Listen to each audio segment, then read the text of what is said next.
kabajamtoota hordoftoota keenyaa odeeffannoo amma nu gaheessaniin geenna namni saniin gaa'una abbaasii odeeffannoo keenya yeroorraa yerootti argachuuf chaanaalii keenya subscribe godhuu hin dagatinaa saniin jenna.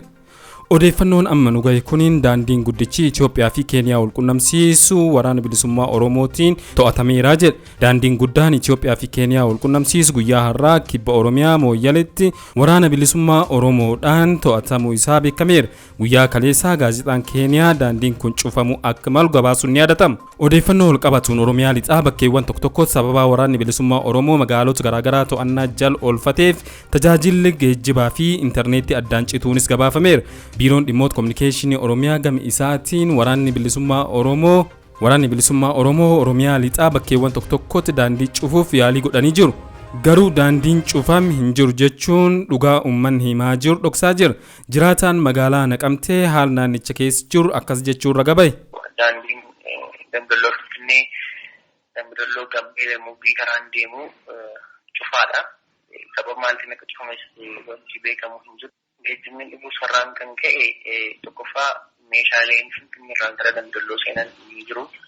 Namooti hedduun immoo rakkoo nageenyaatiif fakkeenyaaf barattoonni naannoo biraatti baratan sodaadhaan biyyatti galgalaa jiruuf maatiin qarshii ergee barattoota kana manatti deebisuuf illee rakkata yuunivarsiitii dhaabaniiru maatii bira hin geenye barattoota hedduu jira. Hedduun isaa akkuma beekamu rakkoo nageenyaatiif qonnaan naannoo kanaan dadhabee jira. Midhaanni fe'amee dhufa yeroo baay'ee kan daldaltoota filadha midhaanni hin argamu jira. Geejjibni torbee caaleetaa.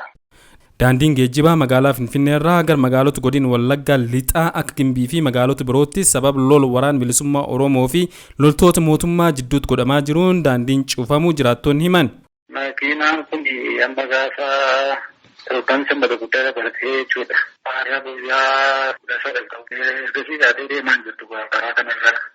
Finfinneerraa kaasee gara Soosaa kan deemu Finfinneerraa kaasee gara Dambidolloo kan deemu. Gimbii hin jiru. Aanoleen cufaadhuma.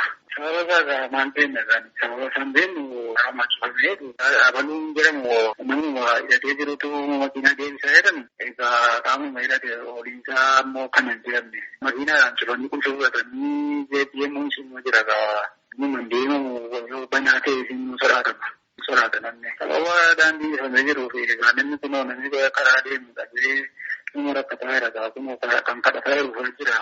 Amma waan ittiin bulullee dhabe daandiin kunis nu saakamee daandiin Damdalloo Finfinnee Damdalloo Gambee Muggii karaan deemu cufaadha. Sababa maaltiin akka cufames wanti beekamu hin jiru. Geejjibni dhibuu sarraan kan ka'e tokkoffaa meeshaaleen Finfinneerraa gara Damdalloo seenan ni jiru. Namooti hedduun immoo rakkoo nageenyaatiif fakkeenyaaf barattoonni naannoo biraatti baratan sodaadhaan biyyatti galgalaa jiruuf maatiin qarshii ergee barattoota kana manatti deebisuuf illee rakkata yuunivarsiitii dhaabaniiru maatii bira hin geenye barattoota hedduu jira. Hedduun isaa akkuma beekamu rakkoo nageenyaatiif qonnaan naannoo kanaan dadhabee jira. Midhaanni fe'amee dhufa yeroo baay'ee kan daldaltoota filadha midhaanni hin argamu jira. Geejjibni torbee caaleetaa. Godina Qellaam Wallaggaa irraayis daandiin addaan citu jiraatan himu. Daandiin Damdalloo Finfinnee Damdalloo Gambee Muggii karaan deemu cufaadha. Sababa maaltiin akka cufames wanti beekamu hin jiru. Geejjibni dhibuu sarraan kan ka'e tokkoffaa meeshaaleen Finfinneerraa gara Damdalloo seenan ni jiru. Namooti hedduun immoo rakkoo nageenyaatiif fakkeenyaaf barattoonni naannoo biraatti baratan sodaadhaan biyyatti galgalaa jiruuf maatiin qarshii ergee barattoota kana manatti deebisuuf illee rakkata yuunivarsiitii dhaabaniiru maatii bira hin geenye barattoota hedduu jira. Hedduun isaa akkuma beekamu rakkoo nageenyaatiif qonnaan naannoo kanaan dadhabee jira. Midhaanni fe'amee dhufa yeroo baay'ee kan daldaltoota filadha midhaanni hin argamu jira. Geejjibni torbee caaleetaa. Jiraattonni kunniin tajaajila intarneetiitis addaan citu himu.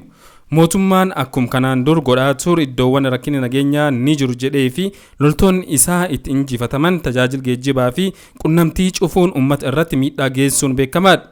Haaluma kanaan waajjirri paartii Bilisiginnaa Oromiyaa ammoo hidhattoonni waraana bilisummaa Oromoo Oromiyaa keessa iddoon qabatan hin jiru jechuun dhugaa uummanni ragaa bahaa jiru kijibsiisuu jira. Gambiraatiin waajjirri Itiyoo Telekoom naannoo lixaa tajaajila intarneetii Oromiyaa lixaa iddoo hedduutti addaan citu beeksisuun rakkoo teekniik ismuudatti sirreessuuf hojjetaa jira jedhe. Hordoftoota keenya odeeffannoon opereeshinii waraanni bilisummaa Oromoo gaggeessaa jiru walqabatee hanga odeeffannoo kan isanii dhiyeessinetti jiru kan fakkaata. Ammas hordofuun kan isaniin geenyu taha. Isinis chaanaalii keenya subscribe godhuun odeeffannoo haqaa fi dhugaa argachuun hordofaa isaniin jenna. Galatooma.